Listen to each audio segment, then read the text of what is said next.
Hello everyone, आप सभी का स्वागत है आपके अपने चैनल इंजीनियर्स की कक्षा में। आई होप आप लोगों की पढ़ाई अच्छे तरीके से चल रही होगी। आज का लेक्चर स्टार्ट करने से पहले सबसे पहले आप लोगों को नए वर्ष की हार्दिक शुभकामनाएं। आई होप मेरी बेस्ट विशेष है कि इस ईयर आप लोग अपने गोल को अचीव कर लें। जिनका एम है कि आईआईटी जाना, पीएसयू जाना, जहां भी जो भी एम हो उनका उनके एम तक पहुंच जाएं।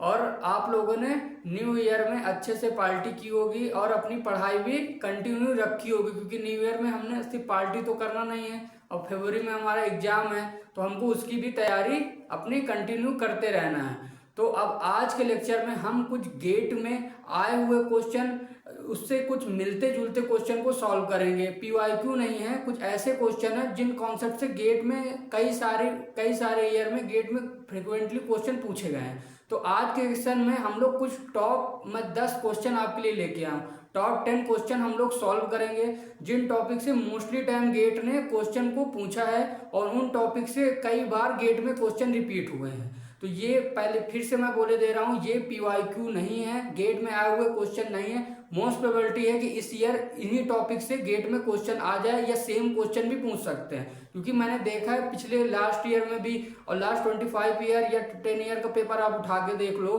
तो कुछ ऐसे टॉपिक्स आपको मिल जाएंगे जिनमें गेट में हमेशा गेट में क्वेश्चन पूछे ही गए हैं, या 1-2 साल का गैप हो गया हो ज्यादा से ज्यादा, बट उन टॉपिक्स में उन कॉन्सेप्ट में गेट में क्वेश्चन पूछे गए हैं। तो आज के सेशन में हम लोग कुल 10 क्वेश्चन को सॉल्व करने वाले हैं। तो आज के सेशन में हम लोग 10 क्वेश्चन सॉल्व करेंगे जिनमें आपको कुछ नया कॉन्सेप्ट हम लोग सीखेंगे, कुछ हम लोग ट्रिक देखेंगे कि अगर हम लोग कुछ शॉर्टकट तरीका हो जिससे हमारा टाइम भी सेव हो पाए तो हम लोग वो तरीका भी देखेंगे। तो आपको करना क्या है, आपको सबसे पहले क्वेश्चन को नोट डाउन करना है, अच्छे से समझना है, देन उसके बाद उसका सोल्यूशन कर निकालना है और उसके बाद आपको चेक करना है कि हमारा आंसर आया है कि नहीं। और एक बार ये भी देखा करो कि कॉन्सेप्ट अगर मैंने कोई तरीका बताया है वो आसान है जिससे हमारा टाइम भी सेव हो रहा, तो आप उस तरीके पे मूव ऑन कर दिया करो। क्योंकि देखो अब हमको गेट में क्वेश्चन सॉल्व करने हैं, कोशिश किया करो अब हमारे पास जितना भी टाइम है हम अपनी थोड़ी सी एक्यूरेसी को और अच्छी करें, अपनी स्पीड को और अच्छी करें, जिससे हम गेट में ज्यादा से ज्यादा क्वेश्चन को अटेम्प्ट कर पाए। और कोशिश तो करो कि पूरा पेपर ही हम लोग अटेम्प्ट कर पाए और हम अच्छे से उनको सॉल्व कर पाए, जिससे लास्ट में कम टाइम की वजह से हम हड़बड़ाहट में क्वेश्चन मिस्टेक कर देते हैं सॉल्व करने में, या तो पढ़ते गलत है या तो लास्ट में कम टाइम बचा होता है तो हम लोग सोल्यूशन निकालने में कई बार हड़बड़ाहट में गलती कर देते हैं, तो उससे हमारा आता हुआ क्वेश्चन हमारा गलत हो जाता है। तो इस तरह की गलती को अभी रिपीट आप ही जितना कर सकते हो कर लो, और उसके बाद एग्जाम तक आप लोगों को एकदम अच्छे से तैयारी कर लेनी है कि वो गलती सिमिलर टाइप की गलती आपको एग्जाम में नहीं करनी है, क्योंकि वहां की करोगे तो गलती होगी तो नंबर कटेंगे और आपकी रैंक बहुत बढ़ जाएगी, जहां आपको जाना है वहां पहुंच भी नहीं पाओगे। तो ये गलतियां अभी ध्यान देनी, तभी हम लोग क्वेश्चन की खूब सारी प्रैक्टिस कर रहे हैं और आप लोग टेस्ट सीरीज कंटिन्यू देते रहिएगा। और टेस्ट सीरीज में नंबर कम आ रहे हैं तो उसको बिल्कुल भी पैनिक मत होया करो कि हमारे भैया नंबर कम आ रहे हैं तो हम नहीं देंगे, ऐसा नहीं है, क्योंकि वो क्वेश्चन आपकी प्रैक्टिस के लिए हैं, आपके कॉन्सेप्ट के रिवीजन के लिए हैं और आप लोगों की स्पीड मेंटेन करने के लिए है कि आप लोग एक एग्जाम का माहौल बना पाओ कि हमारा एग्जाम चल रहा है तो हम उसके अकॉर्डिंग बैठा करो सुबह की हमारा एग्जाम है तो उसके अकॉर्डिंग हम पेपर दे रहे हैं, उसको टेस्ट सीरीज ना बोल के एग्जाम के अकॉर्डिंग सॉल्व किया करो, तो जिससे आपकी प्रैक्टिस भी होती जाएगी। और नंबर पे ध्यान मत दो, जो क्वेश्चन अभी गलत हो रहे हैं, जो कॉन्सेप्ट से क्वेश्चन गलत हो रहे हैं उनको अच्छे से पढ़ो, फिर से उनके लेक्चर्स देखो, फिर से उनको रिवाइज करो और देन फिर क्वेश्चन सॉल्व करो, देखना आपके क्वेश्चन सॉल्व होने लगेंगे। तो कई बार कई स्टूडेंट ऐसे हुए हैं जिनके मॉक टेस्ट में नंबर कम आए हैं बट रिजल्ट में उनके काफी अच्छे नंबर आए, गेट के एग्जाम में उन्होंने काफी अच्छे मार्क्स को कवर किया है। ठीक है, तो हम लोग अब अपना आज का लेक्चर स्टार्ट करते हैं। प्रीवियस सेशन में जो मैंने क्वेश्चन होमवर्क के लिए दिए थे उनमें पहले क्वेश्चन का आंसर 48 जो उसका कंपाइलर का था, और एक क्वेश्चन जो मैंने उसका दिया था तो उसमें कॉम्प्लीमेंट जो है वो बोथ है कि कॉम्प्लीमेंट हमारा डीसीएफएल में क्लोज होता है बट सीएफएल में क्लोज नहीं होता है। तो जिनका आंसर ऑप्शन ए आया है तो उनका ऑप्शन एकदम करेक्ट आया है। तो जिनका अगर ऑप्शन बी या सी भी कई स्टूडेंट ने लिखा था, कमेंट किया था, तो उनका आंसर गलत है। कॉम्प्लीमेंट, क्योंकि कॉम्प्लीमेंट ही एक ऐसा है जिसमें डीसीएफएल क्लोज है बट सीएफएल क्लोज नहीं है। ठीक है, इंटरसेक्शन पे तो दोनों ही क्लोज है, दोनों ही नॉट क्लोज है। ठीक है, तो अब हम अपना आज का लेक्चर स्टार्ट करते हैं। अब क्वेश्चन बाय क्वेश्चन हम लोग सॉल्व करेंगे, आप भी मिलकर अच्छे से सॉल्व करके लेक्चर को खत्म करेंगे। तो पहला क्वेश्चन मेरा कंपाइलर डिजाइन से है। इस तरह के क्वेश्चन हमने कई बार किए हैं, और ये मत सोचा करो भैया इस तरह का क्वेश्चन तो आपने कराया है। देखो ये अब हमारे पास इतना टाइम तो है नहीं कि नए कॉन्सेप्ट पढ़ने जाए, तो हमको अभी क्या करना है कि हमको अच्छे से प्रैक्टिस करते जाना है। जो इजी टॉपिक्स है उनको और अच्छे से कवर कर लेना है, कि उनमें जो हमारी सबसे ज़्यादा सिली मिस्टेक्स हमारे आते हुए क्वेश्चन में हम लोग करते हैं। क्योंकि उनमें अगर कोई क्वेश्चन हमको दिखा जो हमको आ रहा है, तो हम हड़बड़ाहट क्या करते हैं कि हमको, अब हमारी आंखें चमक जाती हैं कि हमको आ रहा क्वेश्चन, तो हम जल्दीबाजी में क्वेश्चन पढ़ते नहीं हैं, और ये जल्दी जल्दी में क्वेश्चन सॉल्व करेंगे और क्वेश्चन में सिली मिस्टेक्स कर देंगे। जो क्वेश्चन हमको कम आ रहा होता है ना, तो वो ज़्यादा सही होने की पॉसिबिलिटी होती है, क्योंकि उसमें हमारा पूरा फोकस होता है कि कहीं गलत ना हो जाए, कहीं गलत ना हो जाए, जो डिफिकल्ट क्वेश्चन होते हैं। बट जो इजी क्वेश्चन होते हैं उनमें हम लोग सबसे ज़्यादा मिस्टेक्स करते हैं। तो इस तरह के क्वेश्चन है जो इजी हैं, थोड़ा सा कॉन्सेप्ट पढ़ना है, और उससे हमारे 2 मार्क्स मिल जाएंगे। तो इनको अच्छे से आप लोग अच्छे से खूब सारे क्वेश्चन की प्रैक्टिस किया करो, जिससे आपको इन क्वेश्चन में आपके मार्क्स डिडक्ट ना हो। तो अब पहला क्वेश्चन है हमारा कंपैरेटिव डिजाइन, जिसमें हमको एक ग्रामर दी गई है। ग्रामर क्या है? ए एस, तो कैपिटल वाला हमको पता है क्या होता है, नॉन ट्रांजिटिव होता है, और ए होता है हमारा, सॉरी, कैपिटल लेटर हमारा क्या होता है, नॉन टर्मिनल होता है, और स्मॉल लेटर हमारा क्या होता है, टर्मिनल सिंबल होते हैं। तो आई होप आप लोगों को पता होगा बी एस बी सी, और इनको आप लोग ध्यान से जब इस तरह क्वेश्चन है तो करिएगा, क्योंकि हम लोग कई बार ना सी में हमसे मिस्टेक हो जाती है। सी स्मॉल और कैपिटल सेम ही होता है, तो बस साइज का डिफरेंट होता है, वो डिफरेंस होता है। तो कई बार होता है हम क्वेश्चन नोट डाउन करते समय कैपिटल सी बना लेते हैं, अब वो कैपिटल सी बनते ही नॉन टर्मिनल हो गया, तो हम लोग उसमें फर्स्ट ए फॉलो निकालने में गलती कर देते हैं। तो इसका आप ध्यान रखिएगा।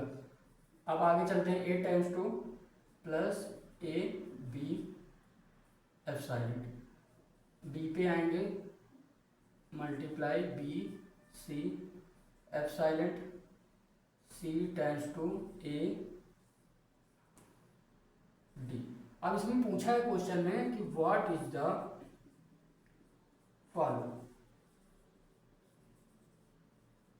Follow of s. ऑप्शन है इसमें, पहला ऑप्शन है ए कॉमा बी कॉमा सी comma plus epsilon, sorry dollar है। ऑप्शन सेकंड है हमारा a comma C comma plus multiply and dollar.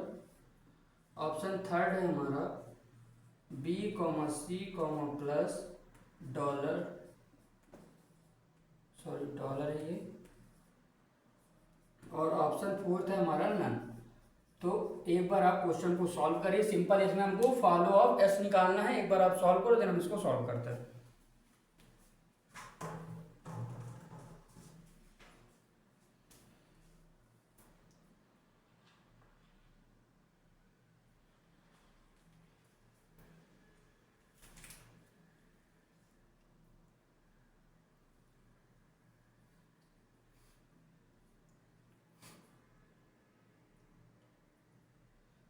तो आई होप मोस्टली स्टूडेंट ने इस क्वेश्चन को सॉल्व कर लिया होगा, स्टूडेंट ने, तो सबका आंसर आ गया होगा। तो अब सबसे पहले हमको क्वेश्चन में निकालना क्या है, फॉलो एस निकालना है। अब फॉलो एस मतलब एस हमको कहाँ कहाँ पे है, यहाँ पे है भैया, एक यहाँ पे है। बट अब फॉलो में हम क्या करते हैं, हम राइट साइड को लेते हैं, कंसीडर करते हैं। अब इसमें राइट साइड पे नॉन टर्मिनल ए है, तो हमको अब राइट साइड में ए का हमको नॉन टर्मिनल मिल रहा है, तो हमको पता है कि हमको ए का फर्स्ट जरूरत होगी, फर्स्ट की जरूरत होगी, तभी हमारा आंसर आएगा। और इसमें राइट साइड पे बी है, तो बी के भी फर्स्ट की जरूरत होगी। तो अब हम लोग पहले ए और बी के फर्स्ट को निकाल लेते हैं। तो सबसे पहले हम निकाल रहे हैं फर्स्ट ऑफ बी। तो बी का फर्स्ट हमारा आया, देखते हैं क्या क्या आता है। फर्स्ट के बी पे आ रहा है मल्टीप्लाई एंड देन एप्सिलॉन, ये दो आ रहे हैं। ठीक है भैया, इतना हो गया हमारा काम। अब आगे चलते हैं। तो अब हमको निकालना क्या है, इसका first of B, A sorry. अब ए निकालने जाएंगे तो यहाँ पे क्या मिलेगा हमको, प्लस और एप्सिलॉन मिल रहा है, प्लस एंड एप्सिलॉन। ठीक है, अब हमको, अब क्वेश्चन में हमको क्या पूछा था, फॉलो, तो follow of S, follow of S. सबसे पहले एस हमारी स्टार्टिंग सिंबल है, तो डॉलर तो इसमें आएगा ही आएगा, तो डॉलर आ गया। अब उसके बाद एस के क्या है, राइट साइड पे ए है, तो ए पे हमको क्या मिल रहा है, प्लस मिल रहा है, और एप्सिलॉन। अब एप्सिलॉन यहाँ पे नहीं रखेंगे, एप्सिलॉन का मतलब हम क्या होता है, मैं हमेशा सिंपल लैंग्वेज में आपको बताता हूँ कि एप्सिलॉन मिल रहा तो हमको एक स्टेप उसके आगे बढ़ जाना है। जैसे अभी हम अगर एप्सिलॉन हमको फर्स्ट ए के फर्स्ट में एप्सिलॉन ना मिला होता, तो हम ए तक सीमित होते, प्लस को लिखकर यहाँ पे स्टॉप हो जाते हैं। बट अगर हमको एप्सिलॉन मिला तो ए को अगर सिंपल लैंग्वेज में समझा करो कि ए को हमने काट दिया, अब ए के आगे भी हमने एक स्टेप बढ़ना पड़ेगा। तो अब ए के आगे हमको क्या मिला, बी, तो हमने बी को भी रखेंगे। ठीक है, अब इतना हो गया। अब अगला एस हमको कहाँ मिल रहा है, यहाँ पे, तो इसके राइट पे क्या है, बी, तो बी का फर्स्ट लिखेंगे मल्टीप्लाई। अब देन अगेन एप्सिलॉन हमको मिल रहा है, तो हम यहाँ तक आए थे, अब इसके बाद हम इसको काट के आगे बढ़ जाएंगे, एक स्टेप और आगे जाएंगे। तो अब हमको क्या मिला, सी। अब सी के आगे कुछ नहीं, तो हम यहीं पे स्टॉप हो गए। ठीक है, अब इसके आगे कुछ होता भी तो हम आगे कंसीडर नहीं करते, क्योंकि एप्सिलॉन के नेक्स्ट स्टेप हम लेते हैं। अगर अब एक डाउट होता है स्टूडेंट का कि भैया अगर कंटिन्यूसली टर्मिनल सिंबल होते हैं तो हमको उससे मतलब नहीं, हमको सिर्फ एक सिंबल को कंसीडर करना है। अब इसमें एप्सिलॉन की वजह से हमने डिटेक्ट आगे कट करके आगे एक स्टेप बढ़े हैं, मूव किया है, क्योंकि एप्सिलॉन हमको मिल रहा था। एप्सिलॉन ना होता तो हम वहीं तक सीमित रहते, वहीं पे हम स्टॉप हो जाते। तो ठीक है, तो हमारा फाइनल आंसर, और कहीं तो एस हमको मिल नहीं रहा, तो हमारा फाइनल आंसर ये रहा। तो हमारा आंसर क्या है, डॉलर है, प्लस है, अब इसमें तो मल्टीप्लाई नहीं है तो ये तो रॉन्ग है, डॉलर है, प्लस है, मल्टीप्लाई है, और ए, अब ए है इसमें, तो ए तो हमको मिला ही नहीं। अब इसमें है B C plus multiply dollar, तो ऑप्शन थर्ड हमारा करेक्ट आंसर है। तो जिन स्टूडेंट का आंसर ऑप्शन 3 आया उनका बिल्कुल करेक्ट आया है। अब हम चलते हैं अपने नेक्स्ट क्वेश्चन में। तो इस तरह के क्वेश्चन बस थोड़ा सा ध्यान यही सब रखना है कि एप्सिलॉन वो जानबूझ के आपको अगर पूछेगा फॉलो या फर्स्ट निकालो तो एप्सिलॉन देगा ही देगा, जिससे थोड़ा सा क्वेश्चन डिफिकल्ट हो पाए। डिफिकल्ट होता तो नहीं है, बट स्टूडेंट गलती कर देते हैं। अब हम चलते हैं अपने नेक्स्ट क्वेश्चन पे, क्वेश्चन नंबर 2। अब इसमें भी हमको एक ग्रामर दी गई है G1, A tends to A1 0 A1 tends to 1। ठीक है, ये आया G2। अब इसमें बोला है A tends to A0 and 1। ठीक है, अब इसमें क्वेश्चन सिंपली पूछा गया है, विच of the following option correct, which of the following is true. ठीक है, पहला ऑप्शन है इसमें कि L1, सॉरी यहाँ पे G1 लिखना चाहिए था, इस ऑप्शन में मिस्टेक है, तो G1 इज नॉट LR1। ठीक है, ऑप्शन बी है G2 is LL1। Option C है both G1 and G2 is LL1। ये ऑप्शन डी है G2 इज नॉट LL1। ठीक है, एक बार आप क्वेश्चन को सॉल्व करो, देन हम इसका सॉल्यूशन देखते हैं। और इसकी एक मैं ऐसी ट्रिक आपको बताऊंगा ना कि आपको देखते ही इसमें पेन भी टच करने की जरूरत नहीं, क्वेश्चन सॉल्व हो जाएगा।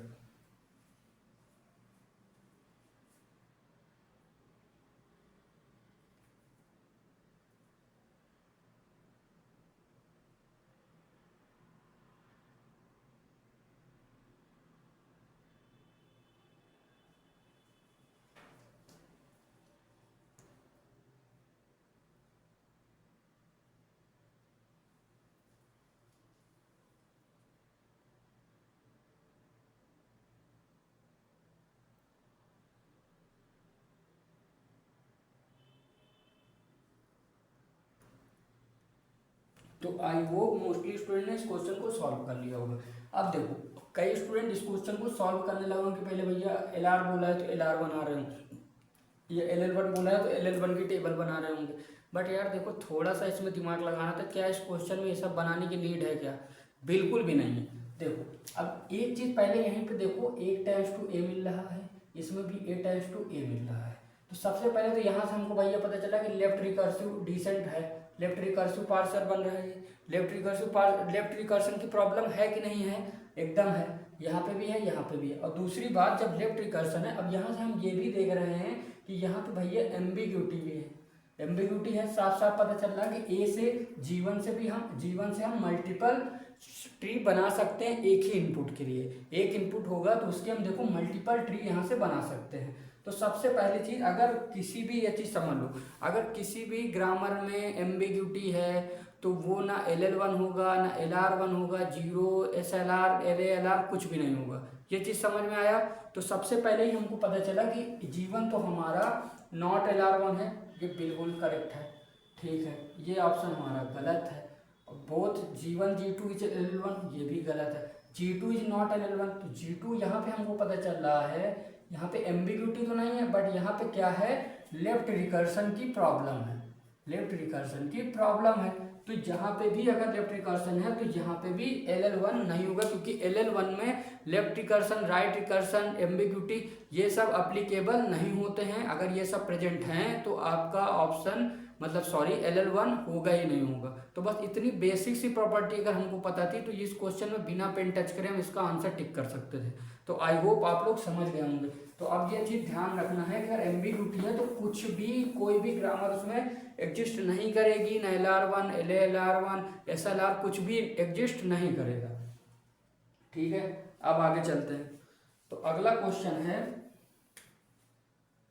अगला क्वेश्चन हमारा डिजिटल से। तो क्वेश्चन नंबर 3, 5 बिट, थोड़ा सा क्वेश्चन लेंदी है तो इसकी वजह से नोट करने में टाइम लगेगा। 5 bit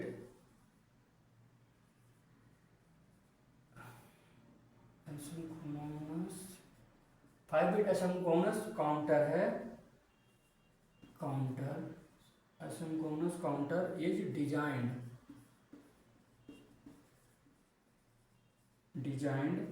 is down counter mode. Each flip-flop used has a delay of 10 nanosecond, 10 nanosecond है। Then which among the following clock frequency will not be suitable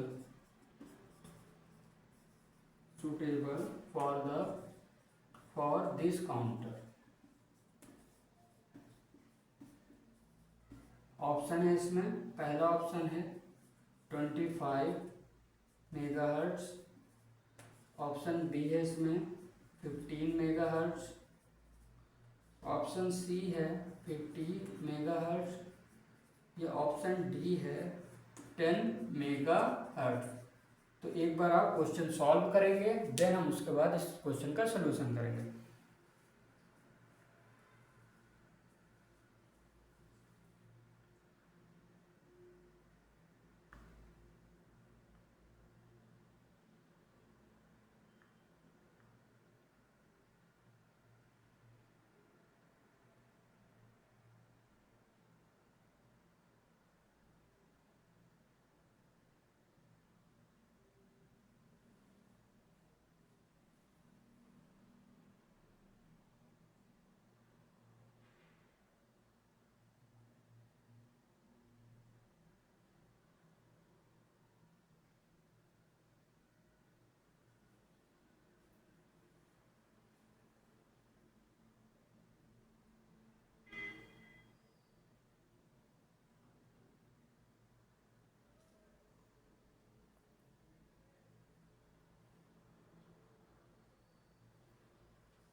तो आई होप मोस्टली स्टूडेंट ने इस question को solve कर लिया होगा। अब हम इस क्वेश्चन को पहले रीड करते हैं। तो इसमें बोला 5 bit asynchronous counter is designed is down counter बोला है, ठीक है। 5 बिट का तो एसिंक्रोनस काउंटर, तो एन की वैल्यू हमको दी गई है 5, ठीक है। अब बोला है इसके बाद each flip flop use a delay, तो डीले बोला है TDF को हम रिप्रेजेंट करेंगे डीले को 10 नैनोसेकेंड से। अब बोला है then which of the among following clock frequency will not be suitable for of the counter. तो सबसे पहले हमको क्या निकालना है। अब इसमें बोला तो क्या है कि कौन सी फ्रीक्वेंसी है जो इस फ्लिप फ्लॉप में अगर हम 10 नैनोसेकंड तक का यूज करते हैं, तो देन बोल रहा है कि following clock frequency will not suitable the for the counter. तो कौन सी ऐसी क्लॉक फ्रिक्वेंसी है जो हमारी सुटेबल नहीं है इस काउंटर के लिए। सिंपल क्वेश्चन है। तो सबसे पहले तो इसको फ्रिक्वेंसी निकालने के लिए हमको क्या पता होना चाहिए, पहले डिले। तो सबसे पहले हम डिले निकालते हैं। तो T delay is equal to हमारा सिंपल सा फॉर्मूला होता है N into T D L. Delay जो हमको दिया है, तो इसकी वैल्यू हमारी क्या आ जाएगी 5। एन की वैल्यू हमारा क्या है 5 है। 5 इंटू 10 तो आएगा हमारा 50 नैनो सेकेंड, हमारा डिले आ गया। अब उसके बाद फ्रिक्वेंसी निकालना है, तो हमारी क्या होती है c clock greater equal t d. ये हमारा फार्मूला होता है सिंपल, इसी से हम निकाल लेते हैं। तो ठीक टी क्लॉक को हम क्या लिख सकते हैं 1/फ्रीक्वेंसी, ठीक है, ग्रेटर इक्वल टी डी, ठीक है, इतना हो गया। अब फ्रीक्वेंसी हमको निकालना है, उसके बाद तो हम क्या करेंगे, अगर हम फ्रीक्वेंसी को ऐसे लिखे फ्रीक्वेंसी, तो अब यहाँ पे हमारा चेंज हो जाएगा, ग्रेटर कहाँ पे चला जाएगा, लेस देन इक्वल हो जाएगा। टी डी की वैल्यू हमारी क्या आ जाएगी 1/50 नैनो सेकेंड, ठीक है। अब उसके बाद इसकी वैल्यू अगर हम निकालेंगे, अब हमको निकालना किसमें, ये भी आप देख लो, हमको ऑप्शन दी गई मेगाहर्ट्ज पे। अगर हम यहाँ से काउंट करेंगे तो यहाँ पे अगर डिवाइड करें तो यहाँ पे क्या आ जाएगा, पॉइंट लगाएंगे तो 0 एंड देन अगेन 0, तो क्या आ जाएगा 2 आ जाएगा। तो आ जाएगा हमारा 20, हाँ 20 आ जाएगा 20 मेगा हर्ट्ज। तो ये आ गया हमारी फ्रीक्वेंसी की वैल्यू। अब लेकिन समस्या ये है कि देखो हम अब यहाँ पे मैं लिखे देता फ्रीक्वेंसी लेस देन, इसको आप ध्यान रखिएगा, इक्वल मत लिखिएगा, गलत हो जाएगा। फ्रीक्वेंसी 20 मेगा हर्ट्ज, ये हमारा आंसर आ गया, ठीक है। अब लेकिन भैया अब तो इस क्वेश्चन में क्या बोला था, इस क्वेश्चन में बोला था कि कौन सी clock frequency will not suitable for this counter, कि कौन सी ऐसी क्लॉक फ्रिक्वेंसी है जो इस काउंटर के लिए सुटेबल नहीं है। तो अब इसमें देखो फ्रीक्वेंसी की वैल्यू हमारी आई है 20। अब फ्रीक्वेंसी हमारी किससे 20 से या तो इक्वल होनी चाहिए या लेस देन होनी चाहिए, तो वो तो हमारा काउंटर में सुटेबल है। बट अगर 20 से हमारी इस फ्रीक्वेंसी ज़्यादा आ रही है तो वो हमारे काउंटर के लिए सुटेबल नहीं है। बस ये सवाल में, क्योंकि मोस्टली स्टूडेंट ने इतना तो ड्राइव कर लिया होगा, बट यहाँ पे जल्दीबाजी में अगर 20 आया, अब देखते 20, अब यहाँ पे 20 से कहा 15 और 10 को करते टिक और चले जाते। बट यहाँ पे क्वेश्चन देखो यहीं पे घुमा रहा था, एक लाइन बस इतना लिख दिया कि नॉट सुटेबल। कई बार एक तो गेट में ना क्वेश्चन ऐसे फ्रेम करते हैं कि सब चीज़ अच्छे से लिखेंगे, नॉट को छोटा सा लिख दें, तो जल्दी जल्दी पढ़ने में, मैंने बोला ना कि टाइम को तभी मैं ज़्यादा इंपॉर्टेंस देता हूँ कि इस तरह क्वेश्चन में ना हड़बड़ाहट में अगर टाइम कम बच रहा लास्ट में, तो हम लोग जल्दी जल्दी क्वेश्चन पढ़ते हैं, नॉट छोटा सा लिख देते हैं, तो वो हमारे नॉट हम पढ़ ही नहीं पाते, और हमारे ध्यान क्वेश्चन सॉल्व करते करते हमको ये रहता है कि हाँ सुटेबल, तो सुटेबल हम 20 को देखते तो हम 15 और 10 को टिक करते और आगे बढ़ जाते। बट देखो इसमें क्या बोला था, not be suitable of the counter, तो हमको 20 से लेस देन और इक्वल वाला तो हमारा सुटेबल है। अब मगर अब इसमें बोला नॉट सुटेबल, तो 20 से ज़्यादा वाला हमारा सुटेबल नहीं होगा। तो 20 से ज़्यादा एक तो है हमारा 25 और ऑप्शन सी हमारा 50। तो इस क्वेश्चन के आंसर होंगे ऑप्शन ए एंड सी। जिन स्टूडेंट ने ए और सी लगाया है उनका आंसर एकदम करेक्ट है, और उन्होंने क्वेश्चन को अच्छे से इसका मतलब रीड किया है, और जिनका मिस्टेक हुआ है क्वेश्चन, तो उन्होंने हमको तो यही लगता है कि क्वेश्चन अच्छे से रीड नहीं है किया, क्योंकि कैलकुलेशन इतनी टफ नहीं थी इस क्वेश्चन की, ठीक है। अब चलते हैं अपने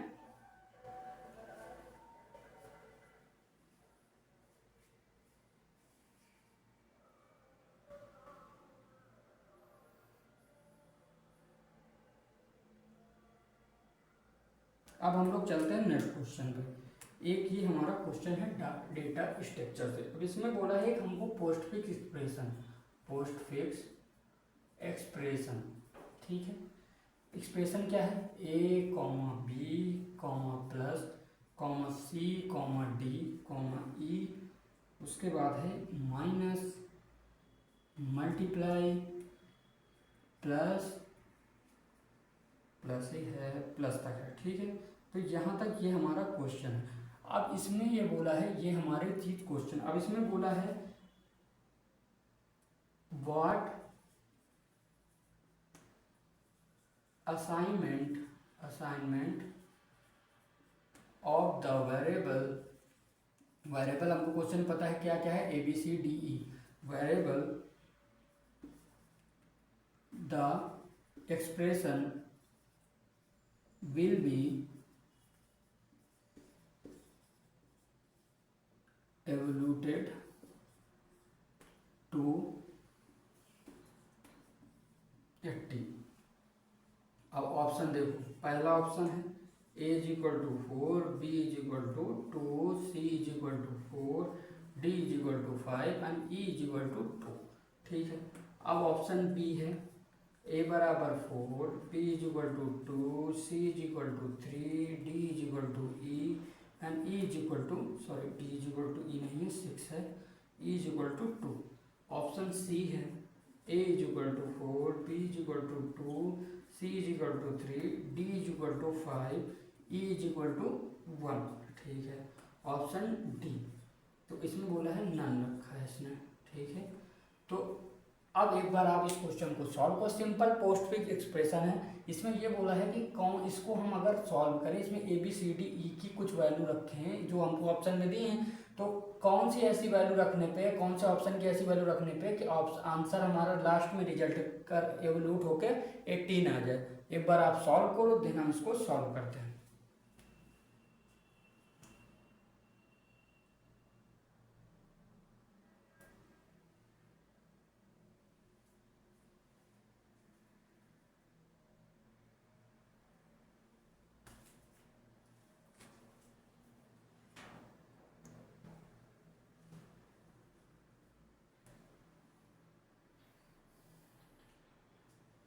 तो आई होप मोस्टली स्टूडेंट ने इस क्वेश्चन को सॉल्व कर लिया होगा। अब हम इस क्वेश्चन को एक बार सॉल्व करते हैं। तो देखो, अब इसमें जब मल्टीपल ऑप्शन दिए, अब इस क्वेश्चन को सॉल्व करने का एक ही तरीका है हमारे पास कि हम ऑप्शन की वैल्यू पुट कर करके देखते जाएं।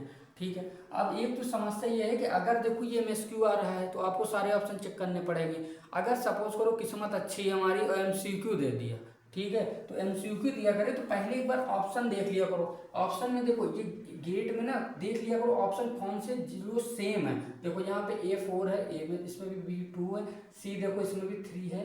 अब देखो यहाँ पे यहाँ से थोड़ा सा चेंजेस शुरू है। ठीक है, ई पे मगर हमको यहाँ पे जैसे ये ऑप्शन यहाँ तक तो सेम ही है, तो हम पहले एक बार वैल्यू अगर रख के देखते हैं। तो सबसे पहले हम जो लास्ट में कम चेंजेस है ऑप्शन सी में, क्योंकि ऑप्शन सी में थोड़ा कम चेंजेस 6 को, तो एक बार ऑप्शन सी रख के बी रख के देखते हैं। चेक तो हम पूरा करेंगे इस लेक्चर में, तो हमको पूरा ही करना है, क्योंकि अगर एमएसक्यू आ गया तो हमको तो एमएसक्यू के लिए तैयारी करनी है ना।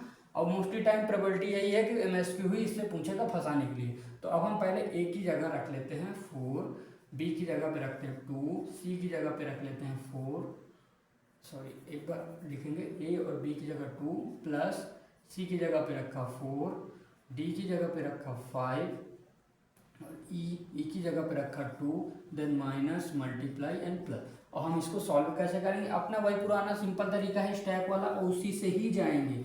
ऐसे अगर आप लोग देखो सॉल्व करना, मुझे पता है कि हम प्लस को उठा के भैया यहाँ रख लेंगे माइनस को, देखो ये तरीका सही है, लेकिन कभी लेंदी एक्सप्रेशन आ जाता है ना तो हम लोग वहाँ मिस्टेक कर देते हैं, और इसी में कई बार थोड़ा सा कैलकुलेशन मिस्टेक हो जाती है। तो आप स्टैक के थ्रू जाओ, ये भी कौन सा टाइम टेकन मेथड नहीं है, बहुत सिंपल तरीका है, सिंपल हमको पुट करते जाना है। अब हमने 4 को पुट किया, देन हमने 2 को पुश किया, देन प्लस आया तो दोनों के बीच में प्लस, मतलब 4 + 2 आया, तो हमारा रिजल्ट आ गया 6। तो हमने दोनों को रख किया और हमारा फाइनल रिजल्ट आ गया इसमें 6।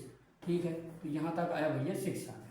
अब आपने अगला पुट क्या किया, 4 पुट किया हमने, फिर अगेन क्या पुश किया, 5 पुश किया, अब अगेन क्या पुश किया हमने, 2 पुश कर लिया। ठीक है, अब मिला हमको माइनस, तो अब हमने यहाँ पे परफॉर्म किया माइनस, हम 5 और 2 को निकाला और 5 - 2 किया, तो हमारा रिजल्ट क्या आया, रिजल्ट आ गया भैया 3। तो 3 को हमने अगेन इसमें पुश कर दिया। अब हमको मिला मल्टीप्लाई, तो हमने फिर वही अपना सेम ऑपरेशन अप्लाई किया, 4 और 3 के बीच में मल्टीप्लाई ऑप्शन ऑपरेटर को रखा और परफॉर्म किया, तो आया 12। तो हमने 3 और 4 को हटाकर यहाँ पे 12 को रख दिया। अब अगला हमारा क्या है, प्लस। तो अब सिंपल हमको यहाँ से ही समझ में आ रहा, 6 + 12 = आ गया हमारा 18। तो ऑप्शन नंबर हमारा ए तो करेक्ट है। ठीक है, अब आगे चलते हैं। अब आगे फिर से अगला रख के देखते हैं। अब अगले वाले में चेंज क्या है, ए की वैल्यू 4 ही है, बी की वैल्यू 2 है, सी की वैल्यू हमारी 3। अब सी हमारा कहाँ था, तो 4 की जगह आ गया हमारा सी 3 आ गया भैया। अब डी की जगह इसमें सी रखा है, तो डी की जगह 6 रखा है, तो डी की जगह हमने रख दिया 6, और ई की जगह हमारा सिंपल 2 ही है, तो 2 ही रखा है। फिर से सॉल्व करेंगे। स्टैक बनाया हमने, 4 को पुश किया, 2 को पुश किया और दोनों को ऐड किया तो क्या हो जाएगा, 6 आ गया हमारा भैया, तो 6 आ गया। अब अगेन 3 को पुश किया, फिर 6 को पुश किया और अगेन फिर 2 को पुश किया। अब उसके बाद माइनस परफॉर्म किया तो यहाँ पे आ गया 6 माइनस 2 क्या हो जाएगा, 4 हो गया। फिर हमने मल्टीप्लाई तो क्या आ गया, फिर से 12 आ गया। अब 12 के बाद प्लस किया तो फिर हमारा अगेन 18 आ गया। तो ऑप्शन नंबर देखो बी भी सही है। मैंने बोला था ना कि मोस्टली टाइम यही है कि एमएसक्यू क्वेश्चन ही इससे आएगा। अब यहाँ पे फिर हम चेंज करेंगे, ए की वैल्यू 4 ही दिया है, बी की वैल्यू 2 ही दिया है, सी की वैल्यू हमको 3 रखनी है। हाँ तो सी की वैल्यू उसमें भी 3 है, डी की वैल्यू यहाँ पे 6 की जगह हमको क्या रखना है, 5। ठीक है, रख लिया। अब ई की जगह यहाँ पर 2 की जगह रखा है 1। तो एक बार यहाँ से इसको सॉल्व कर लेते हैं। फिर हमने क्या किया, अब यहाँ पे मैं डायरेक्ट कर रहा हूँ, 4 to 6 हो जाएगा तो क्योंकि हमको यहाँ तक का तो पता है। तो 6 आया, 6 के बाद हमने 3 को पुश किया, 5 को पुश किया और 1 को पुश कर लिया। अब 5 और 1 के बीच में माइनस लेके आया तो यहाँ पे क्या आ गया, 5 माइनस 1 क्या हो गया, 4 हो गया। 4 और 2 मल्टीप्लाई लेके आए तो फिर अगेन 12 आ गया और 12 और प्लस करेंगे तो 6 आ जाएगा। तो आ गया फिर हमारा 12 और प्लस 6 इज इक्वल टू 80। तो ऑप्शन सी भी हमारा करेक्ट है, नन हमारा नहीं। तो इस क्वेश्चन के करेक्ट आंसर है ऑप्शन ए बी सी। तो जिन स्टूडेंट के आंसर ए बी सी आए हैं उनका एकदम करेक्ट आया है। तो गेट ऐसे ही क्वेश्चन, इस तरह के क्वेश्चन डेटा स्ट्रक्चर में बहुत सारे क्वेश्चन अब फ्रेम करने लगा है जिसमें ऐसे क्वेश्चन ऑप्शन दे देगा और आपको चेक करके आपको बताना है। तो इसमें जरूरी नहीं, मोस्टली टाइम प्रोबेबिलिटी यही है कि एमएसक्यू क्वेश्चन ही पूछेगा, जिससे आप सारे ऑप्शन को रख रख के देखो। ठीक है, तो अब हम चलते हैं अपना अगले क्वेश्चन पर। और क्वेश्चन वहाँ पे रीड डाउन करना है तो वहाँ पे क्वेश्चन पे दिया होता है कि क्वेश्चन एमसीक्यू एमएसक्यू है, तो इसको भी ध्यान से समझ लेना है कि पता चला एक का ऑप्शन टिक हुआ और हमने देखा ही नहीं था कि क्वेश्चन एमएसक्यू है और टिक करके आगे बढ़ गए तो क्वेश्चन गलत कर रहा है। तो ऐसे सिली मिस्टेक से बचना है। अब अगला क्वेश्चन हमारा, consider a binary min heap containing 177 distinct. Simple question है बहुत। अब मुझे पूरा पॉसिबिलिटी है कि पूरे स्टूडेंट का आंसर करेक्ट आएगा जो जो इस क्वेश्चन को सॉल्व करेगा। डिस्टिंक्ट एलिमेंट, अब बोला है number of leaves present in heap is. ठीक है, ऑप्शन है ए 88, ऑप्शन बी 89, ऑप्शन सी है हमारा 90, ऑप्शन डी है हमारा 87। सिंपल क्वेश्चन है, एक बार आप लोग इस क्वेश्चन को सॉल्व करेंगे देन हम इसका सोल्यूशन देखते हैं।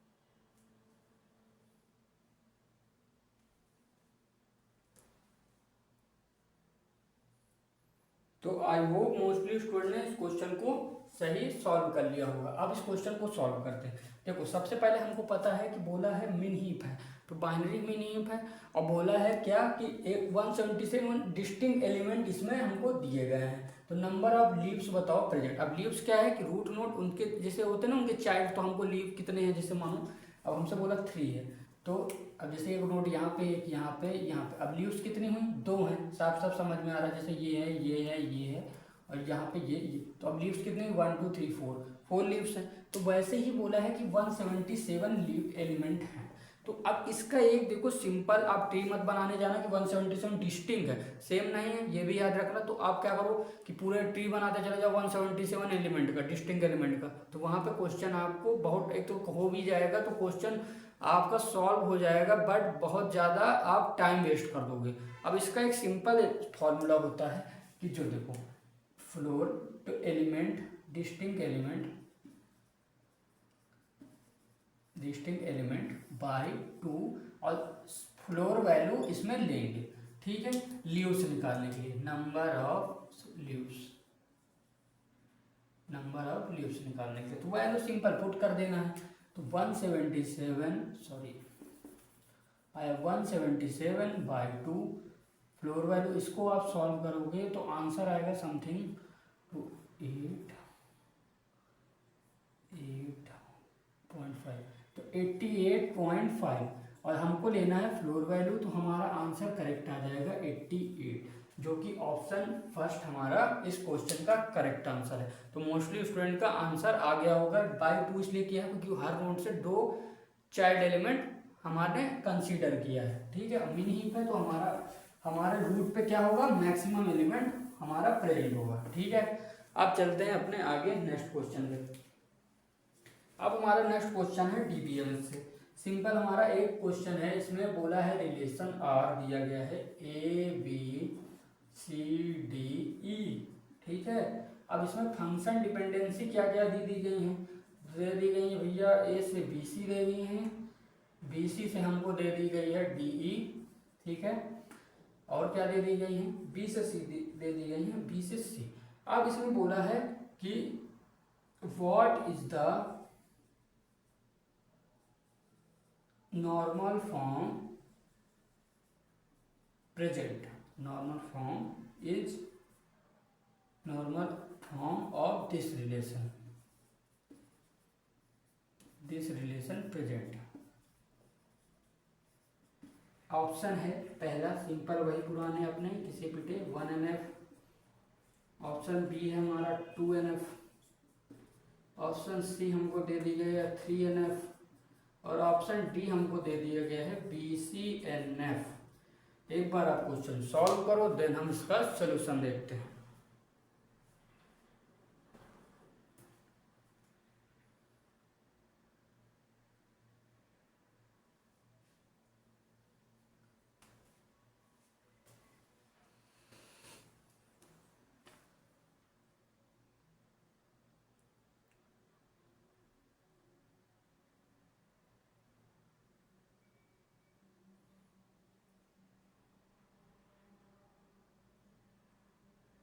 तो आई होप मोस्टली स्टूडेंट ने इस क्वेश्चन को सॉल्व कर लिया होगा। अब एक बार हम लोग इस क्वेश्चन को सॉल्व करते हैं और उसके बाद आप अपना आंसर मैच करना। अब इस क्वेश्चन बोला गया है कि कौन कौन सा नॉर्मल फॉर्म इसमें प्रेजेंट है, ठीक है। तो पहले ही हमको पता था कि शायद MSQ क्वेश्चन होगा। अब देखो, अब एक चीज इसमें एक टर्म याद रखा करो कि हाईएस्ट बोला है कि सिर्फ नॉर्मल फॉर्म बोला। अगर हाईएस्ट बोलता तो जो सबसे बड़ा हमारा नॉर्मल फॉर्म प्रेजेंट होता वही हमारा आंसर होता, और इसमें हाईएस्ट का यूज नहीं है। तो सबसे पहले हम लोग क्या करेंगे, अपनी कैंडिडेट की निकालेंगे। तो ए कुछ, अब यहाँ पहले राइट साइड चेक कर लिया करो, सारे एलिमेंट हैं, तो BC भी है, DE है और C है। अब A इधर प्रेजेंट नहीं है, तो इसका मतलब क्या हुआ कि राइट साइड में जो एलिमेंट प्रेजेंट नहीं होते वो हमारे आँख मूंद के सीख लो कि हमारा राइट साइड पे जो एलिमेंट प्रेजेंट नहीं होगा तो वो हमारे कैंडिडेट की का पार्ट होगा ही होगा। या तो वो अकेले ही कैंडिडेट की बन जाएगा या किसी के साथ मिलके कैंडिडेट की बन जाएगा, ठीक है। तो एक बार देखते हैं। तो अब ए हमारा प्रेजेंट भैया इस पर नहीं है, तो पहले ए को अकेले को देख लेते हैं कि ए से, अब ए हमारा इधर साइड है ना, तो ए को हम देख लेते हैं कि क्या अकेला ए हमारा कैंडिडेट की बन सकता है। तो ए से हमको मिला BC और ए खुद अभी आ गया। अब BC से हमको मिल गया भैया यहाँ पे D एंड E। तो अब सारे एलिमेंट आ गए रिलेशन के, तो ए हमारा कैंडिडेट की है। अब चलेंगे अगला चेक करते हैं कि BC। अब देखो इसमें ए, हम बिना ए के हमारा ये कैंडिडेट की बनेगी क्या, नहीं बनेगी। अब इसमें अगर हम ए को रखते हैं तो ए से हमारे इसलिए पूरा बन तो जाएगा, पूरे रिलेशन को कवर तो कर लेगा, बट ये क्या हमारा कैंडिडेट की है क्या, नहीं है। ये हम अब आप बोलोगे भैया पूरा रिलेशन कवर हो रहा है, उसके बाद भी आप बोल रहे हो कैंडिडेट की नहीं है। तो कैंडिडेट की डिफिनेशन क्या होती है कि मिनिमम की जो हमारे जिससे हमारा रिलेशनशिप पूरा कवर हो रहा, वो हमारा रिलेशन हमारा पूरा कवर हो रहा, वो हमारा कैंडिडेट की होता है। ये हमारा कैंडिडेट की नहीं है, ये हमारा सुपर की है उसकी। अब हमारी मल्टीपल सुपर की होती है ना, ये तो हमको पता है। तो अब देखो फिर से मैं एक लाइन दोहराऊंगा कि देखो एवरी सुपर की नॉट पॉसिबल कि कैंडिडेट की हूँ, बट एवरी कैंडिडेट की मस्ट बी सुपर की, मतलब कैंडिडेट की है तो वो सुपर की भी होगा, बट अगर एवरी सुपर की अगर है तो वो हमारा कैंडिडेट की हो भी सकता है और नहीं भी हो सकता है। और कैंडिडेट की क्या होती है हमारी एकदम मिनिमम की, जिससे हमारा काम हो जाए, उसके कम में हमारा मतलब ऐसी नहीं कि अब एकदम हलक पे जान आ गई है तो अब उससे ज़्यादा अब हमारे पास टाइम नहीं बचा कि बचने का। तो अब यही है कि अब ए हमारा मिनिमम कैंडिडेट की है जिससे हम पूरे रिलेशनशिप को कवर रिलेशन को कवर कर रहे हैं, तो हम क्या जरूरत है हम बीसी को इसमें मर्ज करें। अब बीसी को मर्ज करेंगे रिलेशन तो हमारा कवर हो जाएगा, बट बीसी हम मर्ज करने से ये हमारे अब एक साथ जबरदस्ती हम घुसेड़ रहे हैं दो को। जब ये अकेला आदमी हमारा पूरा काम करे ले रहा है तो हमको बीसी को दो आदमी को क्यों साथ में ले जाना, क्योंकि अगर अकेला कर रहा तो अकेले कर लेने दो। अब दो को और घुसेड़ेंगे तो वो हमारा उससे हमारा काम तो हो जाएगा, बट क्या जरूरत है नहीं है। तो ये हमारा इससे हमारा रिलेशन पूरा कवर तो हो जाएगा, बट ये हमारी कैंडिडेट की नहीं है, ये हमारी सुपर की है, तो ये हमारी कंसीडर नहीं होगी। अब ए बी, तो फिर अगेन ए को हमारे जब अकेला हमारा ए कर रहा तो बी की हमको नीड ही क्या है, ठीक है। खाली अगर बी से अगर हम कर पाते तो कर लेते, बट बी से हमको पहले ही पता है भैया राइट साइड ए नहीं है, तो हमको ए के साथ ही हमारी कैंडिडेट की बन पाएगी। बट यहाँ तो क्वेश्चन में ए ही हमारा कैंडिडेट की निकल पाएगा, तो इस क्वेश्चन में कैंडिडेट की ओनली ए है, तो इसमें ए हमारा सिर्फ कैंडिडेट की है। अब आगे चलो अपने चेक करते हैं। अब बीसीएनएफ में क्या होता है कि भैया हमारा बीसीएनएफ में क्या होता है, लेफ्ट साइड हमारे की एलिमेंट प्रेजेंट होने चाहिए सारे, तभी हमारा बीसीएनएफ की प्रॉपर्टी सेटिस्फाई होती है। तो चेक करेंगे। अब ए पे इधर पहली पे तो ए हमको मिल रहा है, ए हमारे की है, तो ए तो हमारा ये वाला तो हमारा बीसीएनएफ पे प्रेजेंट है। बट क्या बीसी हमारा की है, सुपर की नहीं, न सुपर की है न की है, ठीक है। तो अब यहाँ पे बिना ए के कहाँ सुपर बन पा रहा था, तो ये हमारा की एलिमेंट नहीं है, तो यहाँ पे बीसीएनएफ की प्रॉपर्टी हमारी फेल हो गई। अब आओ, तो बीसीएनएफ तो नहीं है। अब आओ 3NF चेक करते हैं। अब 3NF पे क्या होता है, ये तो लेफ्ट साइड हमारा की एलिमेंट हो या राइट साइड हमारा प्राइम एलिमेंट हो, ये होना चाहिए, तब तो हमारा 3NF की प्रॉपर्टी सेटिस्फाई कर जाती है। अब यहाँ पे चेक करो, अब इसमें ए हमारा की है तो ठीक है, 3NF है भैया। अब BC हमारा की नहीं है। अब यहाँ पे अब इसके प्राइम एलिमेंट क्या है इसका, तो ए ही होगा ना। अब यहाँ राइट साइड पे क्या प्राइम एलिमेंट है क्या, नहीं है, तो प्राइम एलिमेंट भी नहीं है, तो ये हमारा यहीं पे हमारा इसमें 3NF भी नहीं होगा। अब चलते हैं 2NF पे। अब 2NF तो सिंपल बस यही कहता है कि भैया ये तो की हो की हो तब भी ठीक है, नॉन प्राइम हो तब भी ठीक हो, प्राइम हो तब भी ठीक है, हमको कोई दिक्कत नहीं है। बट वो ये कहता है कि अगर प्राइम और नॉन प्राइम साथ में आ गए तो हमको दिक्कत है, तब हम 2NF नहीं बनने देंगे, 2NF नॉर्मल फॉर्म हम एग्जिस्ट नहीं करने देंगे। बस क्या करना है कि लेफ्ट साइड पे प्राइम हो या राइट साइड पे प्राइम हो, और सामने अपोजिट में प्राइम और नॉन प्राइम का कॉम्बिनेशन नहीं होना चाहिए, या नॉन प्राइम या प्राइम का कॉम्बिनेशन नहीं होना चाहिए। अगर ये हो रहा है तो वहाँ पे पार्शियल फंक्शन डिपेंडेंसी लग जाएगी, क्वेश्चन हमारा 2NF उसमें एग्जिस्ट नहीं करेगा। तो चेक कर लेते हैं। अब इसमें हमको पता है कि प्राइम एलिमेंट हमारा क्या है, ए ही है खाली। नॉन प्राइम क्या है भैया, नॉन प्राइम इसके अलावा जो भी हैं सारे हैं। तो यहाँ पे चेक करेंगे, की मिल गया तब तो आगे देखना ही नहीं है, की है तो है 2NF। अब यहाँ पे देखो नॉन प्राइम है, नॉन प्राइम है, कहाँ प्राइम है इसमें नहीं है, ए कहीं घुसा है क्या, नहीं है, तो ये भी हमारा नॉन प्राइम है तो चल जाएगा। तो यहाँ पे 2NF है, यहाँ पे भी। अब बी और सी भी हमारा क्या है, नॉन प्राइम, तो ये भी हमारा एग्जिस्ट हो जाएगा। तो यहाँ पे 2NF की 3NF तो नहीं होगा, 2NF की प्रॉपर्टी हमारी एग्जिस्ट हो जाएगी। 2NF नॉर्मल फॉर्म यहाँ पे एग्जिस्ट है। अब 2NF नॉर्मल फॉर्म है तो 1NF तो होगा ही होगा, तो इसमें ऑप्शन ए भी हमारा करेक्ट है। तो ये क्वेश्चन MSQ क्वेश्चन था जिसके ए और बी हमारे करेक्ट आंसर हैं। अगर बोलता हाईएस्ट नॉर्मल फॉर्म बताओ तब सिर्फ ओनली हमारा 2NF हमारा इस क्वेश्चन का आंसर होता, क्योंकि हाईएस्ट पूछ रहा है तो हाईएस्ट इसका 2NF। अगर सिर्फ सिंपल नॉर्मल फॉर्म पूछता है तो इसमें दोनों ऑप्शन आपको टिक करना मैंडेटरी है, नहीं आपका गलत हो जाएगा। अगर BCNF होता तो हमको BCNF होता तो 3NF 2NF 1NF सारे टिक करने पड़ते, क्योंकि हमको पता है BCNF है तो 3NF 2NF 1NF भी होगा, 3NF है तो 2NF 1NF होगा, ऐसे ही ऑर्डर चलता जाएगा।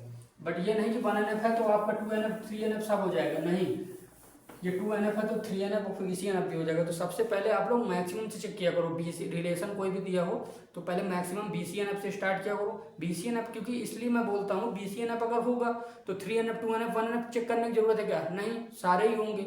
या 3NF होगा तो 2NF 1NF चेक करने की जरूरत है क्या, होगा ही होगा।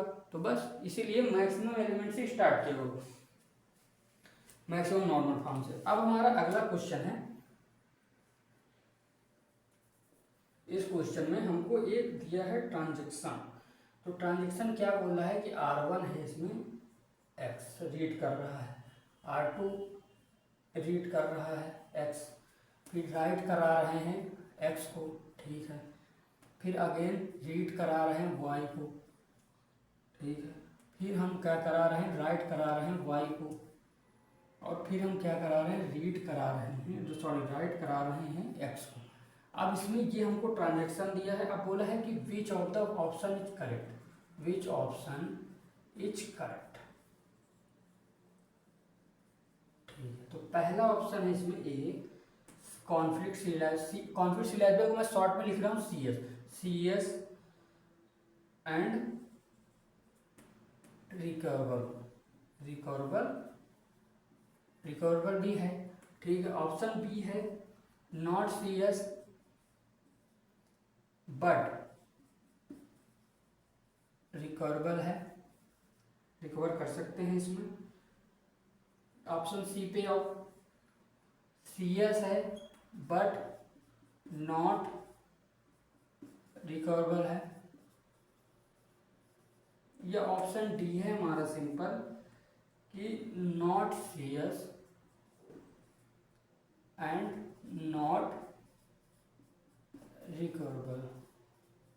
तो एक बार आप क्वेश्चन को सॉल्व करेंगे, देन हम इसका सलूशन देखते हैं।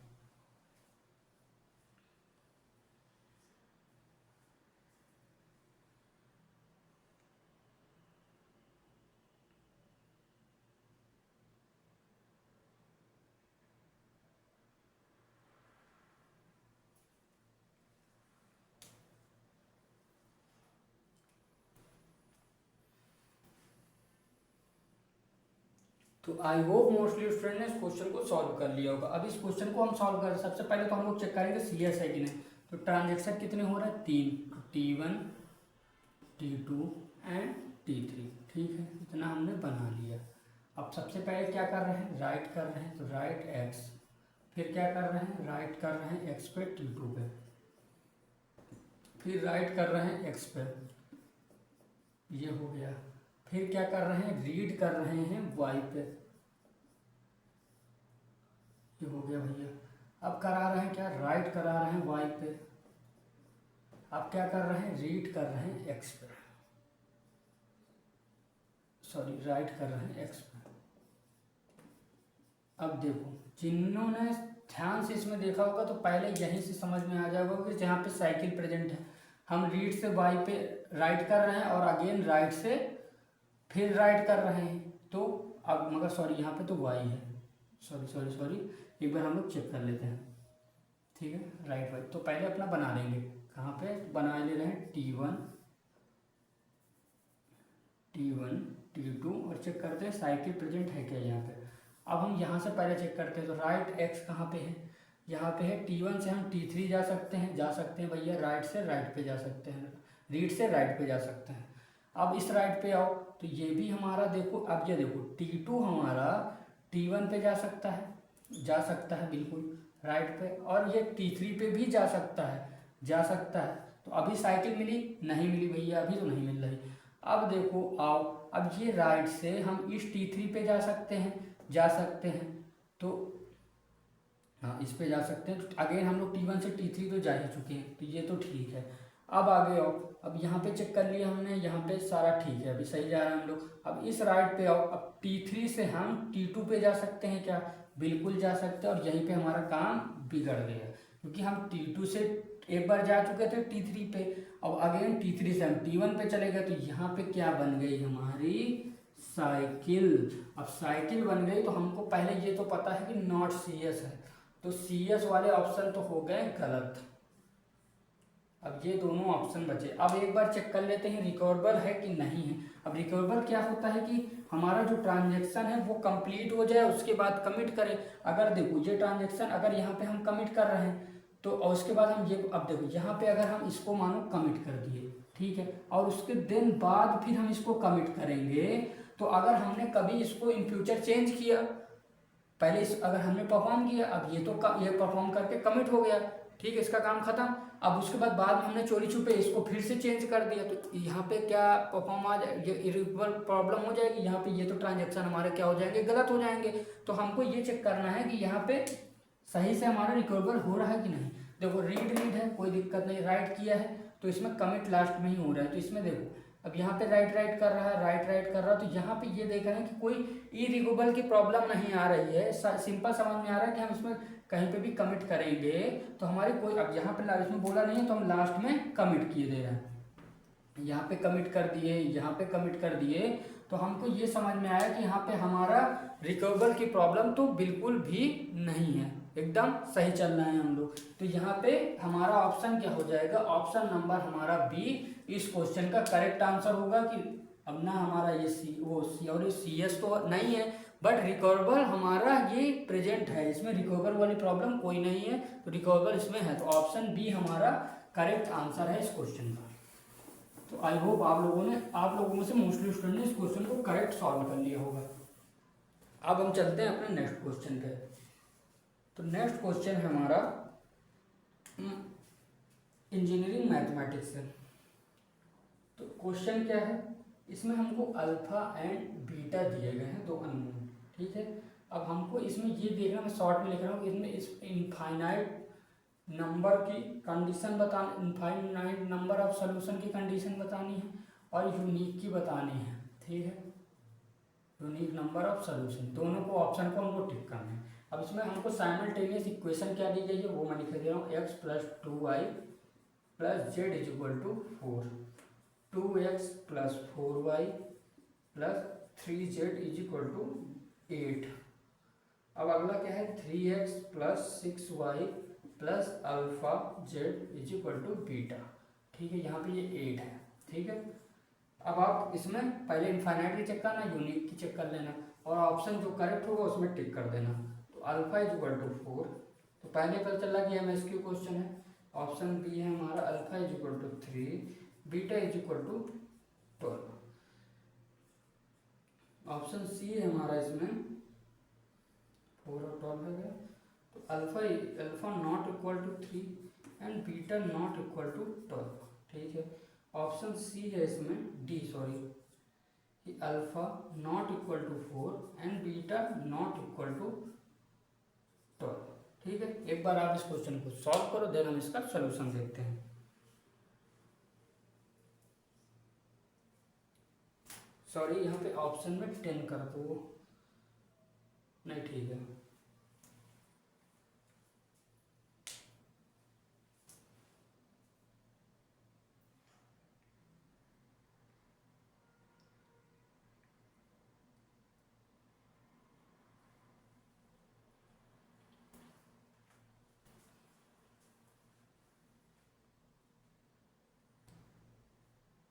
तो आई होप मोस्टली स्टूडेंट ने इस क्वेश्चन को अच्छे से सॉल्व कर लिया होगा, आंसर भी टिक कर दिया होगा। तो सबसे पहले हम क्या करेंगे, अपनी मैट्रिक्स बनाएंगे और रैंक निकाल लेंगे, तो जिससे हमको पता चल जाएगा। तो 1 2 1 4 2 4 3 8 3 6 alpha and beta.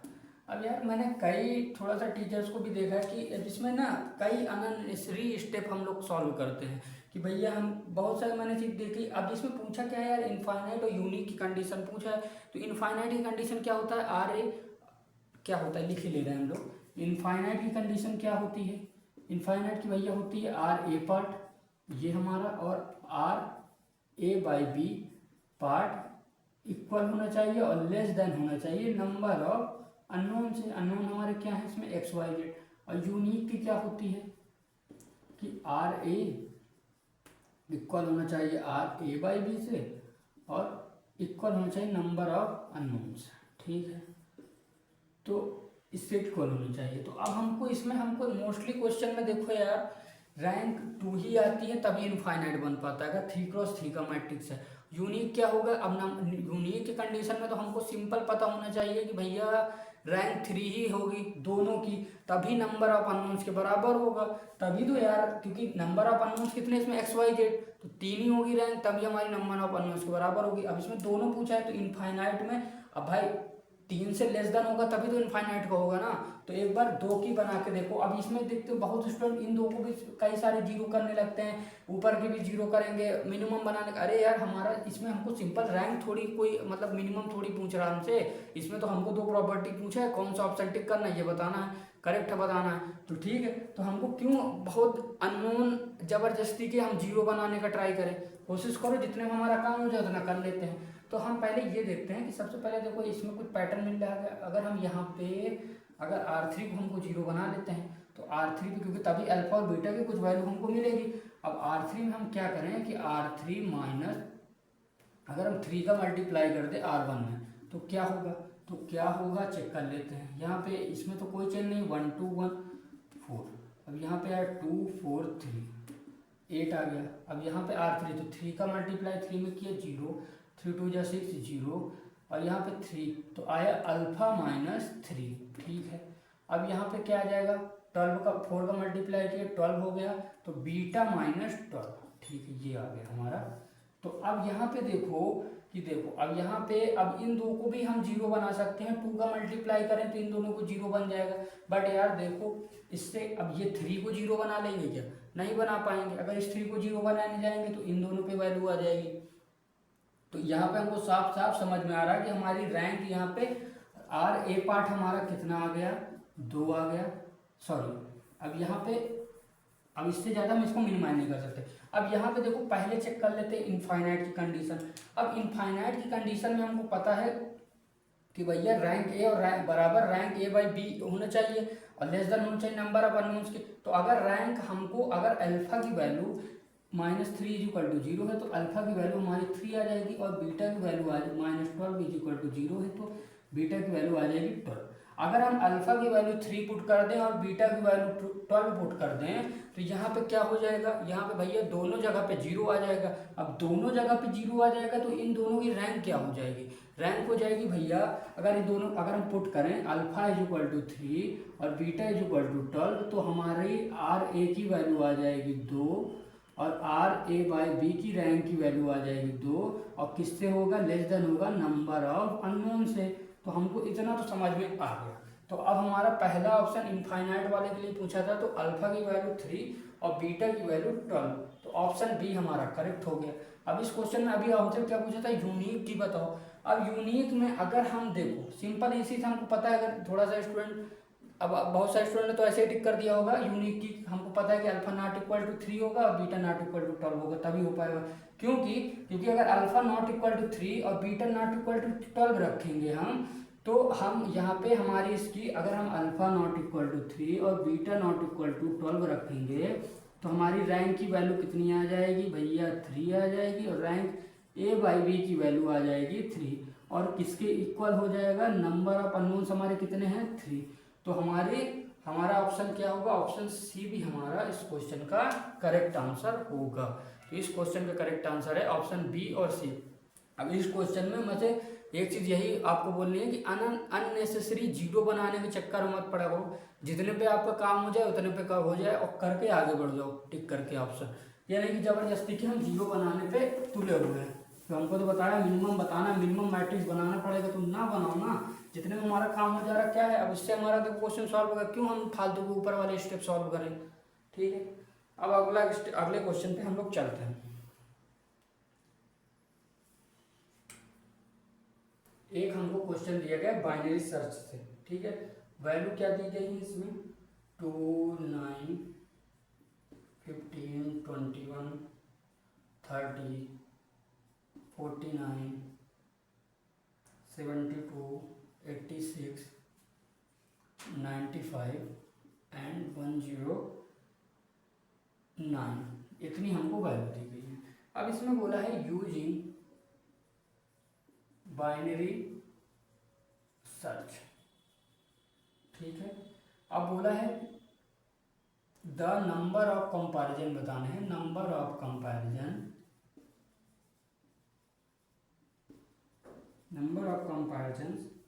that will be required to the search element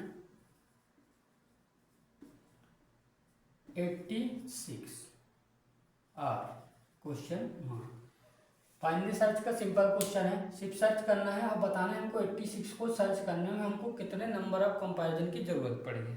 आप एक बार क्वेश्चन सॉल्व करो, देन हम इसका सॉल्यूशन देखते हैं।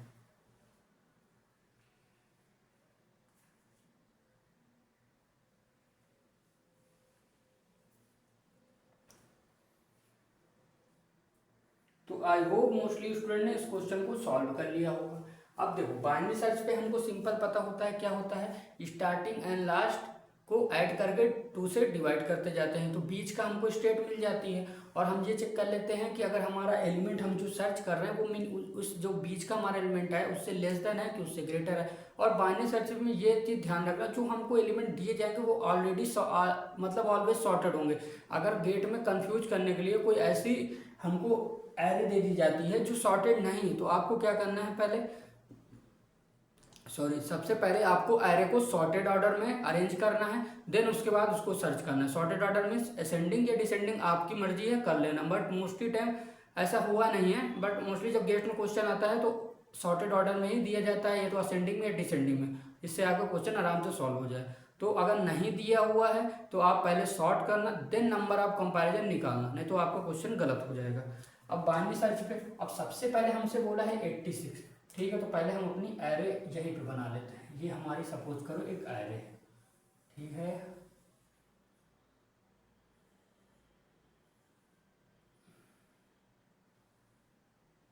ये हमारी एरे ये हो गई। अब इसमें हम अगर इंडेक्सिंग दें इसको, तो ये सपोज करो 0 है, 1 है, ये है 2, ये है 3, ये है 4, ये है 5 और ये है 6, ये है 7, ये है 8, ये है 9, ठीक है। अब हमसे बोला है 86 को सर्च करना है, तो सबसे पहले हम क्या करेंगे, लोअर बाउंड ही लेंगे हमेशा, लोअर बाउंड इसमें हम सर्च करेंगे। तो सबसे पहले स्टार्टिंग हमारा इंडेक्स क्या है 0 प्लस लास्ट इंडेक्स हमारा क्या है 9/2, ठीक है। इसको करेंगे तो हमारा अब 9 को 2 से डिवाइड करेंगे तो क्या आएगा 4, क्योंकि हम इसमें हमेशा लोअर बाउंड आपको लेना है, तो आएगा हमारा कितना 4, ठीक है। 2 4 8 हो गया। अब 8 पे हमारा कौन सा एलिमेंट है, 4 पे हमारा कौन सा एलिमेंट है 30 है। तो अब हमको यहाँ पे ये ध्यान देना है कि 4 पे हमारा 30 है, अब हम सर्च किसको कर रहे हैं 86 को, तो इस 30 से तो आगे ही होगा, आगे होगा ना। तो अब हम 4 इंडेक्स के आगे ही हमको सर्च करना है, पीछे तो सर्च नहीं करना है ना, नहीं करना है भैया। तो अब हम आगे चलेंगे, लोअर बाउंड। अब यहाँ पे देखो 4 नहीं रखना है, क्योंकि 4 वाला तो हमने ऑलरेडी देख लिया कि 4 पे हमारा मिल नहीं रहा है, कंपेयर किया तो नहीं मिल रहा 4 की। अब आगे एक स्टेप आगे चलेंगे तो 5, अब इसके आगे ही मिलना है तो हम लास्ट इंडेक्स को लेंगे 5 + 9/2। अब 9 और 5 को हमने ऐड किया तो क्या आ गया 14/2 आया 7, ठीक है। अब 7 पे कंपेयर करेंगे तो 7 पे हमको मिल गया, हमारी किस्मत अच्छी थी कि 7 पे ही हमको मिल गया। अब 86 हमको 7 इंडेक्स पे मिल गया, तो इसमें नंबर ऑफ कंपैरिजन कितने नीड हुए, इस क्वेश्चन में नंबर ऑफ कंपैरिजन की नीड पड़ी 2। तो इस क्वेश्चन का करेक्ट आंसर है 2। आइडेंटिटी टाइप क्वेश्चन था तो इसके ऑप्शन नहीं दिए गए थे। तो इस तरह के क्वेश्चन में आपको सिंपल, अब जैसे नहीं मिलता तो आगे फिर सर्च करते तो मिल जाता, ऐसे हो सकता है, ठीक, फिर सर्च करते तो मिल जाता। बट इसमें ये ध्यान रखना है बाइनरी सर्च में कई बार हो सकता है गेट इसी साल दे दे कि सॉर्टेड ऑर्डर में दे ही ना, ऐसे ही डिस्टिंक्ट तरीके से दे दे। तो आपको क्या करना है, सिंपल क्या करना है, पहले उसको असेंडिंग ऑर्डर में या डिसेंडिंग ऑर्डर में अरेंज करना है, और उसके बाद अपना ऑपरेशन परफॉर्म करने हैं बाइनरी सर्च के, और एक एक चेक करते जाएंगे और चेक करना है कि आगे मिल रहा है या लेस देन उससे, तो लेस देन होता।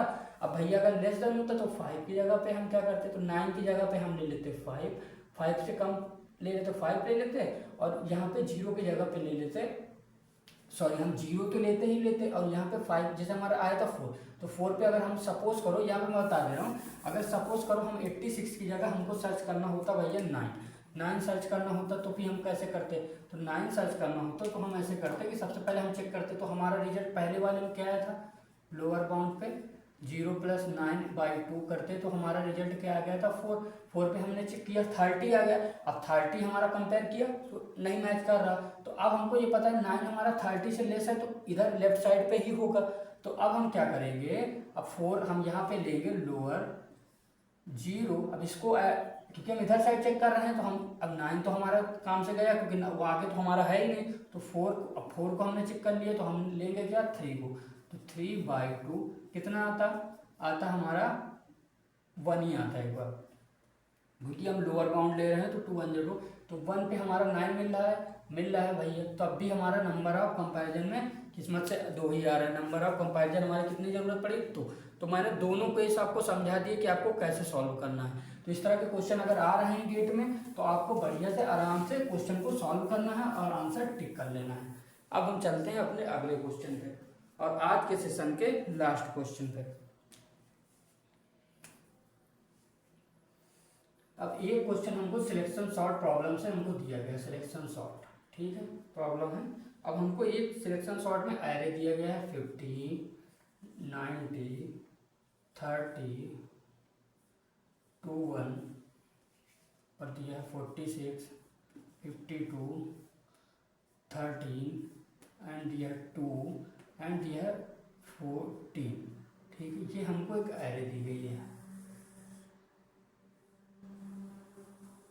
अब इसमें बोला गया है कि सॉर्ट करना है, सॉर्ट सिलेक्शन सॉर्ट का यूज करके हमको सॉर्ट करना है क्वेश्चन को। और बोला है कि इसमें बोला है व्हाट विल बी द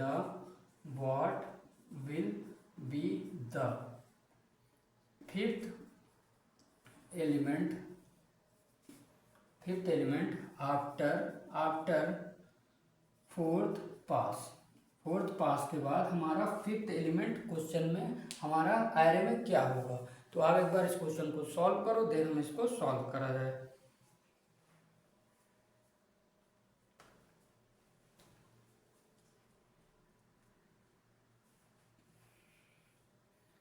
तो आई होप मोस्टली स्टूडेंट ने इस क्वेश्चन को सॉल्व कर लिया होगा, उनका आंसर एकदम करेक्ट आया होगा। अब सिलेक्शन सॉर्ट करने का देखो यार तरीका, एक सिंपल तरीका मैं बता रहा हूँ, उसी से जितने भी क्वेश्चन आए, मैं जो भी तरीका बताता हूँ ना उससे ये नहीं कि एक ही क्वेश्चन में एप्लीकेबल है, सभी क्वेश्चन में आप अप्लाई कर सकते हो उस कॉन्सेप्ट से रिलेटेड, ठीक है। तो अब इस क्वेश्चन में देखो सबसे पहले क्या कर लेना है हमको, इसको ऐसे लिख लेना है 15, 90, 30, 21, 46, 52, 13 और 2 और 14। अब वो कैमरे पे आ रहा होगा पूरा, हाँ आ रहा है, ठीक है। अब ये आ गए। अब हमको क्या करना है, हमको सबसे पहले अब ये हमारा फर्स्ट पास को अप्लाई करना है, फर्स्ट पास, ठीक है।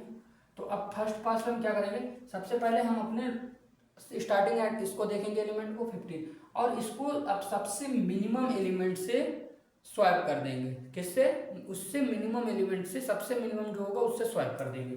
तो अब देखो 15 है, अब सबसे मिनिमम कहाँ पे मिल रहा है 2 पे, तो अब हम 2 को 5 से 15 से शॉर्ट वो स्वैप कर दिए, इससे इसको स्वैप कर दिया। तो यहाँ पे आ गया 2, 90, 30, 21, 46, 52, 13 और 2 की जगह पे आ गया 15 एंड 2।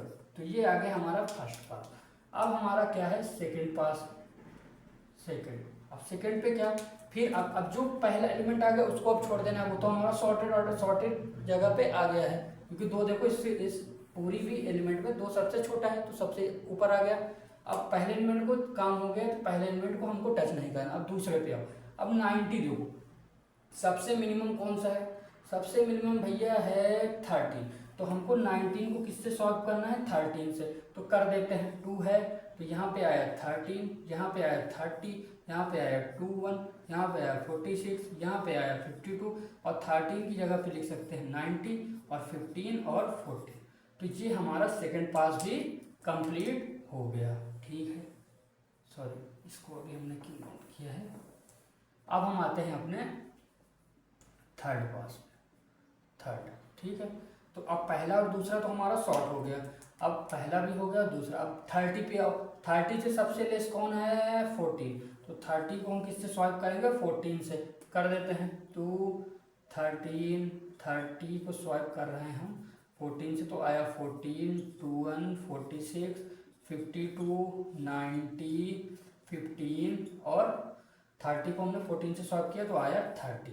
तो अब हम क्या करेंगे, अब हमसे बोला है फिफ्थ एलिमेंट फोर्थ पास तक, आफ्टर फोर्थ पास के बाद हमको फिफ्थ एलिमेंट बताना, तो फोर्थ पास को करेंगे, फोर्थ पास, ठीक है। अब आगे फोर्थ पे देखते हैं, तो हमारे कितने हो गए 2 भी हो गया, 13 हो गया, 14 हो गया। अब 21 पे आओ, 21 से देखो लेस एलिमेंट है, हाँ भैया 15 है, तो इसको चेंज कर देते हैं। 2 13 14, यहाँ पे आ गया 15, यहाँ पे आ गया 46, यहाँ पे आ गया 52, यहाँ पे आ गया 90, यहाँ पे आ गया 21 और यहाँ पे आ गया 30।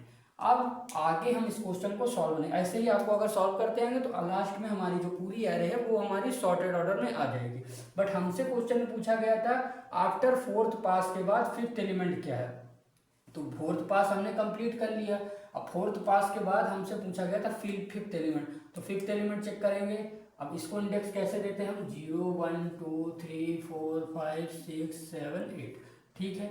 तो यहाँ पे आया देखो 0 1 2 3 4 5, हमसे कौन सा एलिमेंट बोला था, फिफ्थ एलिमेंट, तो हमारा करेक्ट आंसर क्या होगा इस क्वेश्चन का, 52। तो जिन स्टूडेंट का आंसर 52 आया है उनका बिल्कुल करेक्ट आया है। तो इस तरह क्वेश्चन गेट में पूछे जाते हैं, ये नहीं आए हैं तो पूछे जाएंगे, और मोस्ट प्रोबेबिलिटी है कि इस ईयर गेट में इस तरह के क्वेश्चन आपको देखने को मिले, ठीक है। तो अगर आ जाएगा तो आप आराम से क्वेश्चन को निपटा के आना और मिस्टेक मत करके आना, ठीक है। अब हम चलते हैं अपने आज के होमवर्क क्वेश्चन पे। सिंपल क्वेश्चन एक मैं होमवर्क के लिए दे के जा रहा हूँ, ठीक है, आराम से कर लेना, ठीक है। तो क्वेश्चन है CFL, एक कंटेक्ट फ्री ग्रामर हमको दी गई है, CFG कंटेक्ट फ्री ग्रामर क्या दी गई है, S stands to AS AB B S B C, ठीक है। A के बाद दी गई है A plus AB epsilon, B के बाद हमको दी गई है B multiply B C epsilon, और B के बाद सॉरी ये यहाँ पे A ही है, B है। अब B के बाद हमको दी गई है A C D, ठीक है। अब बोला है क्वेश्चन में बता दो, सिंपल सा बता दो यार तुम लोग, व्हाट इज द, लो और सरल दे दिया मैंने, फर्स्ट बता दो इसका A का फर्स्ट क्या होगा, ऑप्शन मैं इधर दे रहा हूँ। A का ऑप्शन A है आपका A B प्लस मल्टीप्लाई, ठीक है। ऑप्शन B है आपका A मल्टीप्लाई प्लस एप्सिलॉन, ठीक है। ऑप्शन C है आपका एप्सिलॉन प्लस A D, ठीक है। ऑप्शन D है क्या आपका, ना, ठीक है। एक बार आप क्वेश्चन स्क्रीनशॉट ले लो।